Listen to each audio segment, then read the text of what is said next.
రెడీయా అన్నా mass Maharaja is back అని ఉన్నా కానీ సినిమా మాత్రం చూడొచ్చనా స్టోరీ పరంగా మాత్రం ఫుల్ అల్లరల్లరిగా మన మాస్ మహారాజాని ఎలా చూడాలి. ఒకప్పుడు ఈడియట్ వెంకీ సినిమాలో అంటే అల్లరల్లరి ఆ లవ్ స్టోరీ అని చాలా బాగుంది అనుకుంటే ఏంటంటే భయ్య మన భార్య మన ఎక్స్ ఒకే ఆఫీస్లో ఉంటే ఎలా ఉంటుందో ఫన్ ఉంటుంది భయ్య వేరే లెవెల్ ఉంది భయ్య. నాకే చాలా బాగా నచ్చింది.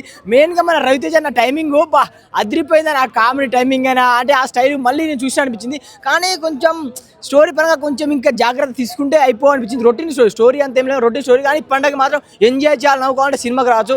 అండ్ ఇద్దరు హీరోలతో డ్యాన్స్ ఉంటుందన్న అబ్బా మన అసలు వామ్మో వాయో అల్లేదు అంటే ఆ సాంగ్స్కి ఇద్దరు హీరోయిన్లు మన మాస్ మహారాజా అసలు ఆ బీజిఎం అదిరిపోయింది. నాకే చాలా బాగా నచ్చింది. కానీ ఒకటి ఏంటంటే డైరెక్టర్ గారు కొంచెం అంటే స్టోరీని లెంత్ చేయకుండా షార్ట్ కట్లు చేసి అంటే ఇంకా బాగా తీయొచ్చుగా సినిమా అనిపించింది. అదే చూసినట్టు చూసి అంటే ఎక్స్పెక్ట్ మనం వేరే లెవెల్లో పెట్టుకున్నాం, అది కొంచెం మిస్ అయినట్టు అనిపించింది.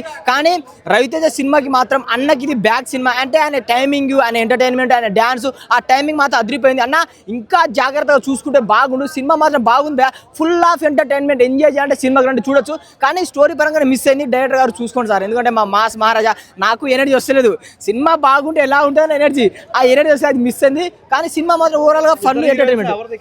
అన్న ఇద్దరు హీరోలు నాకు డింపుల్ అయితే ఎక్కువ ఉందన్న. డింపుల్ అయితే మరి ఇద్దరు సేమే ఉన్నది. కానీ ఆసిక అండ్ వాళ్ళిద్దరు యాక్టింగ్ మాత్రం అదిరిపోయిందని ఇచ్చినట్టు. అసలు వాళ్ళ వెన్నెల గారు అండ్ సునీల్ గారు వాళ్ళ కామెడీ టైమింగ్ మాత్రం అదిరిపోయింది. సునీల్ అన్న ఈజ్ బ్యాక్ అని చెప్పుకోవచ్చు. అంటే ఒకప్పుడు మనం సునీల్ ఎలా చూసాం అలా టైమింగ్ మాత్రం బ్యాక్ ఇచ్చింది, బాగా అనిపించింది అన్న సినిమా.